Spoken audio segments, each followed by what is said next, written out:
Hello YTPC, this is Steve and you're watching Smoking Cardboard.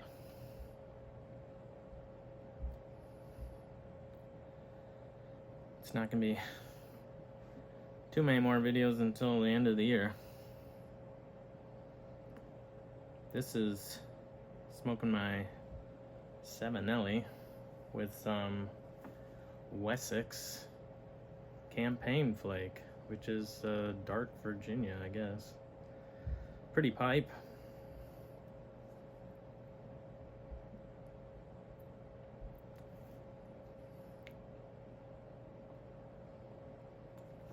Kind of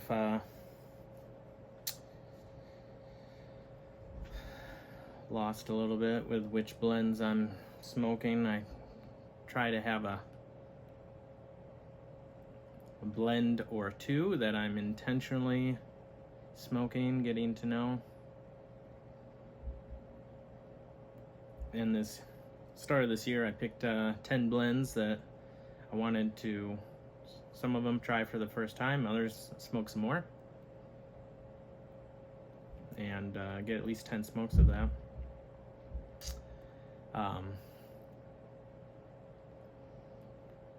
And I think that once nearly summer hit, late summer, I had opened them all, I think. I'll have to double check. My luck, I'll probably have missed one. And I've just been, since June, kind of just sticking with some of the blends that I enjoyed more than the others.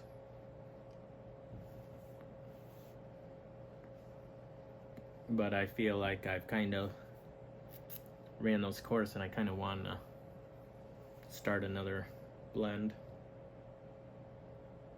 But this, I have some jars that I just put on the wall, and I have just an assortment of ones that I want to have access to if I want to have a smoke every once in a while.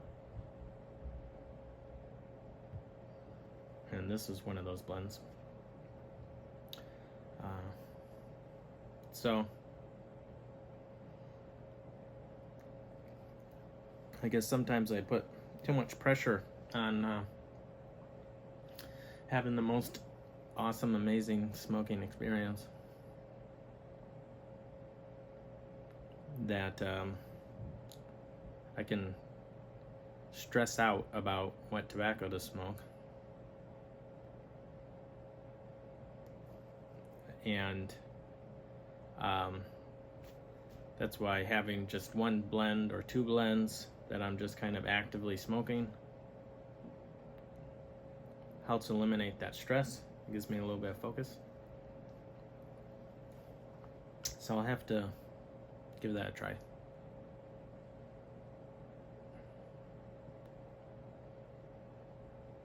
I'm not really sure what blends I'll have to. Maybe next week I'll have, after this video, I'll go look at something. Anyway, I'm gonna do a lot of rambling in this video. Got a new pipe. Some of you, by seeing just that, can tell exactly whose pipe this is. This is a Phil Rivera pipe, 9 mil. I asked for a quarter bent brandy,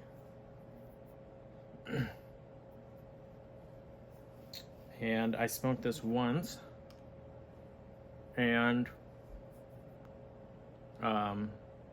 it was a great smoke. Yeah, the briar didn't have any, like, sometimes briar wood can taste not great, but my first smoke experience was not bad. Like, I could taste the tobacco really well on that. So that I know some of that's just the luck of the draw, but had a little bit difficulty picking stem color, but that's what I ended up picking. Probably can't see it there, but it's like midnight blue.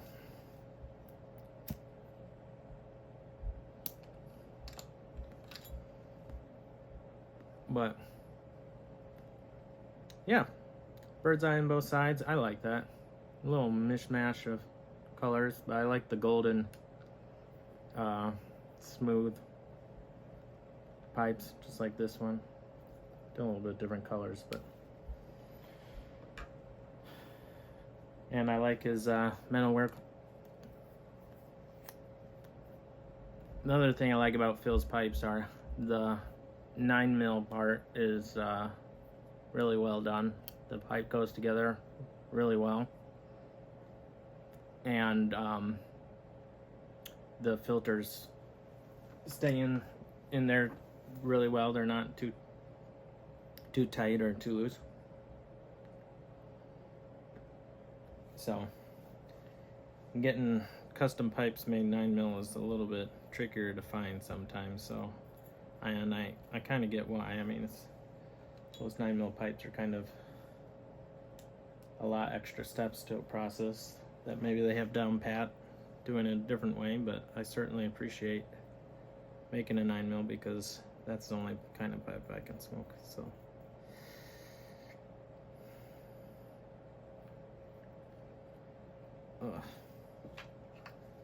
Little maintenance here. So, in the middle of the thick of it,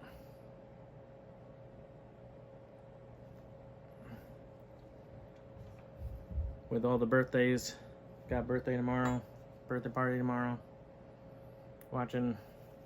doing some respite, watching kids tomorrow or Friday, Saturday. Need to still finalize Christmas presents, working on it.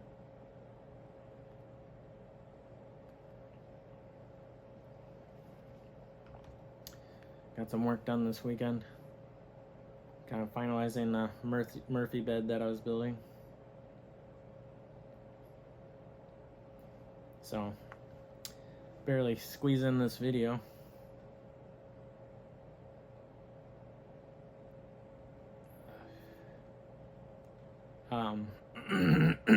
Sometime, especially this time of year where they're showing so many sales and release a bunch of new tobaccos, and be tempted to buy myself something. But for me, it's kind of a poor time of year with all the kids' birthdays and Christmas.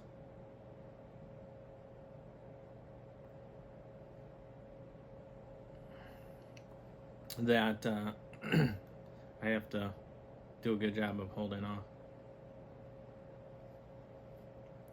One of the tricks that I have found that if you like pipes with good grain, that are pretty pipes, that when they put out new pipes for sale, sometimes in specific brands or maker and stuff, they'll send an email if you're subscribed saying, hey, check out those pipes. And that if you can look at those emails real quick, sometimes you can see the pretty pipes before they get sold. And I did a mistake of clicking on one of those emails thinking, oh, that manufacturer makes 9mm pipes. Let me go look. And I saw a really pretty pipe. And I added it to my cart and everything, and some tobaccos, and then reality snapped back. I was like, what am I doing? No, don't buy anything. And I abandoned the cart. It's close. Close one. Can't look at pipes where you want them. I would have been blissfully going about my day not having received that email, but then I received that email and all I can think about was buying that pipe. Funny how that works.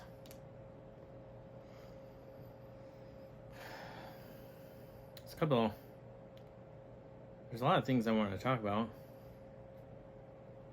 One was I feel like there's a lot of giveaways going on, and I just don't have the capacity to participate in all those, nor do I need any more stuff, but I still want to support their channels. That's always frustrating. Like Big Phil, want to know something about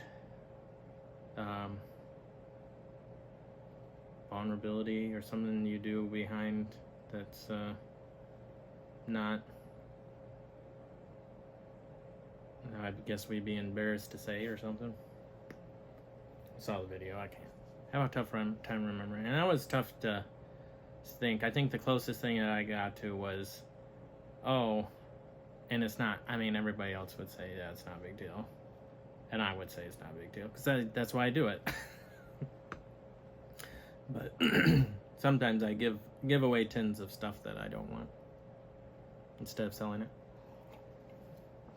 So if you get a tin from me, not always. Usually I'm like, I liked it, but not loved it. So Beans 316, Brian wanted to know Christmas stories, and so did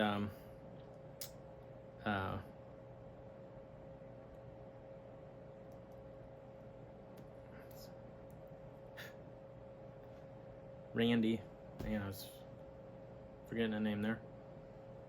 His giveaway's over. I don't know. Christmas, I have a very clear memory of Christmas being sick on the couch. 1 year, sick. I was just so sick. Another memory pretty strong memory of where my dad bought me a shotgun. I think whenever I got gifts like that, that was, I felt guilty getting the gifts because my mom and dad didn't get us a lot of things throughout the year, but on Christmas they tended to go all out and give us a lot of gifts, and we didn't have a lot of money, so I always kind of felt bad I was getting all those gifts. But it was pretty neat to get a 12 gauge shotgun. Bought it from my grandpa because he would enter raffles all the time and win guns sometimes.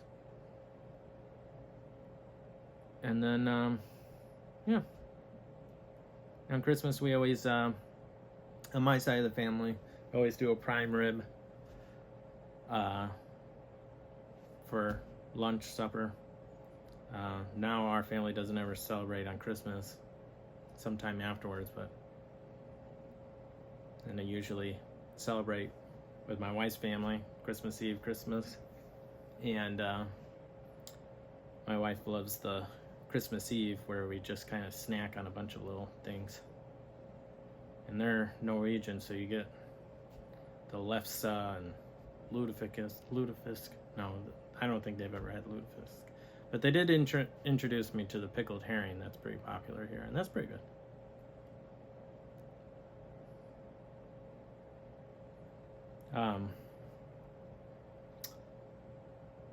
I also,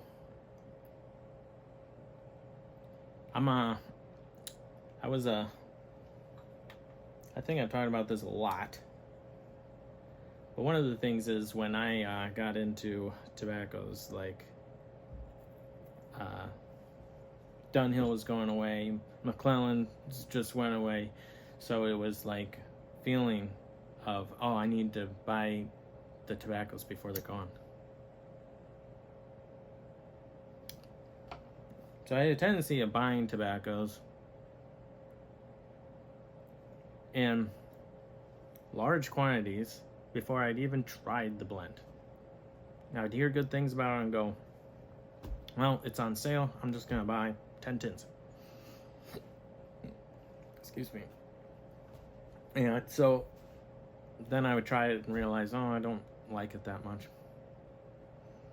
Or I start out early and be like, oh, I like this pen, I'm gonna buy a bunch more, not only to realize, well, it was okay, but there's other blends I like a lot more.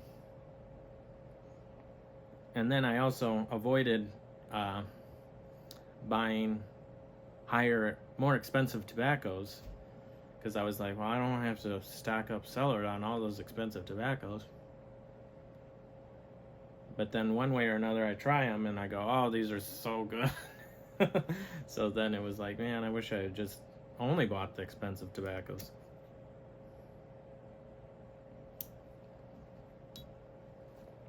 So I say that to say, I have a lot of different tobaccos. And I have a lot of tobacco.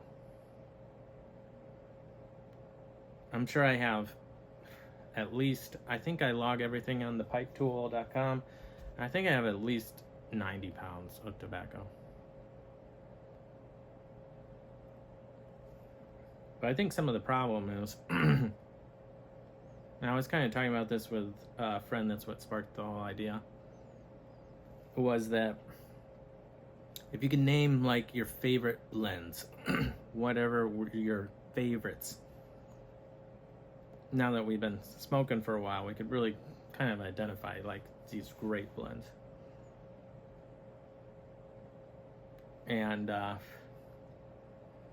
it was kind of funny because like not even 10% of the cellar is in those blends that you just really like.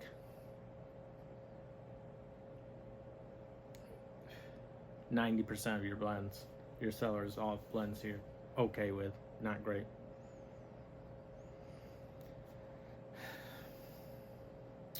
Just kind of not how you want it to be. You'd want it to be like, oh, 50% of my cellar is the blends that I love. The other 50% is stuff I just haven't tried yet, or blends that I just kind of have. And I'm not trying to say I need 50 pounds of the blends I like. That would be ridiculous. But I have the tobaccos. What I'm going to do now? I got no rush, I guess. That's what I keep telling myself. Anyway, I guess the food for thought is I don't need to be buying new tobaccos when I don't have enough of the ones that I really, really like. I should be continuing to appropriately acquire the blends that I really, really like, and make sure I'm getting to know those blends even better to make sure they are the ones I really, really like.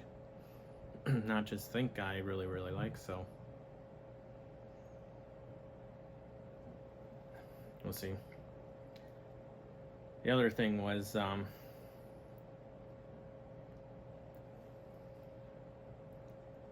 I offended my wife this past week.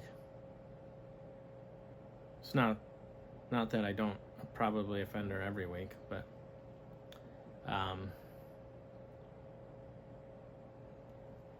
in this particular instance, I could see where it was my short-sightedness, my negativity, my failure to appreciate the good things that caused the situation to happen. It's kind of holding the past against my wife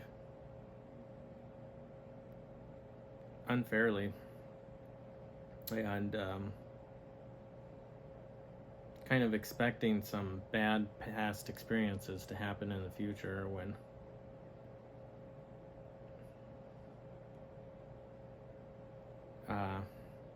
that might have been a while ago, and I'm having a harder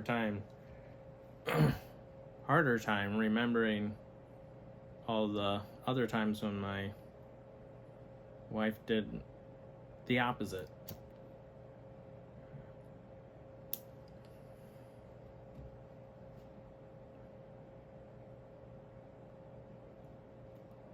And I guess that's just kind of the consequence sometimes of me being pretty critical of myself, but it spills over to others. And consequence of me focusing on the bad and not the good.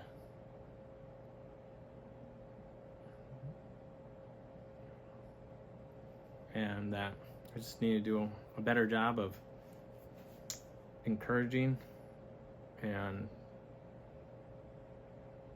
reiterating the good, not reiterating disappointments, frustrations. Communicating, it's hard enough it is. Not needed to be made any more difficult than trying to remember bad past.